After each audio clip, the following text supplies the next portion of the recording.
Hello friends, home made స్ప్రౌడెడ్ రాగి powder ఎలా prepare చేయాలో ఇప్పుడు చూద్దాం. ముందుగా ఒక బౌల్ తీసుకొని దానిలో రాగులు వేసుకొని వాటర్ పోసి నీట్గా 10 టైమ్స్ వాష్ చేసుకోవాలి. ఎందుకంటే రాగులలో డస్ట్ పార్టికల్స్ అనేటువంటివి ఎక్కువగా ఉంటాయి.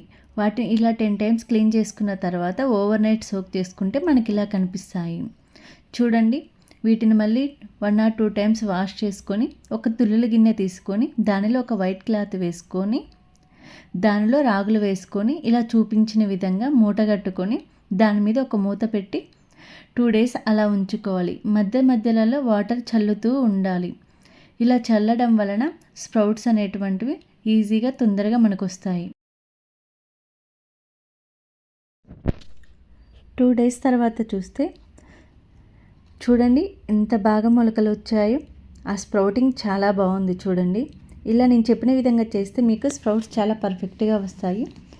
ఇలా వచ్చిన స్ప్రౌటింగ్ మొత్తాన్ని ఒక బౌల్లోకి ట్రాన్స్ఫర్ చేసుకొని వాటిని 2 డేస్ వరకు ఎండలో ఆరబెట్టుకోవాలి. ఇలా ఎండలో ఆరిన తర్వాత వాటిని తీసుకువచ్చి ఒక బౌల్ గ్యాస్ మీద పెట్టేసి కొన్నిగా మీడియం ఫ్లేమ్లో పెట్టుకొని వేయించుకుంటూ ఉండాలి. హై ఫ్లేమ్లో వద్దండి, మాడిపోతాయి. కొన్నిగా వేయించుకుంటూ ఇలా కలర్ చేంజ్ అయ్యేంత వరకు వేయించుకుంటూ ఉండాలి. చూడండి, ఇలా ఒకదాని నుంచి ఒకటి ఎలా కలర్ అనేటువంటిది చేంజ్ అవుతూ ఉంటుందో ఇలా చూపించిన విధంగా వేయించుకుంటూ ఉంటే అవి అనేటువంటివి వేగుతాయి. చూడండి, ఇప్పుడు నేను ఇలా చూపిస్తున్నాను. ఇలా పర్ఫెక్ట్గా వేగిన తర్వాత మనం వాటిని ఒక బౌల్లోకి తీసుకొని ఇలా కొన్ని వేయించుకోవాలి. వీటిని మొత్తాన్ని చల్లారిన తర్వాత ఒక మిక్సీ జార్ తీసుకొని దానిలో మిక్స్ చేసుకోవాలి.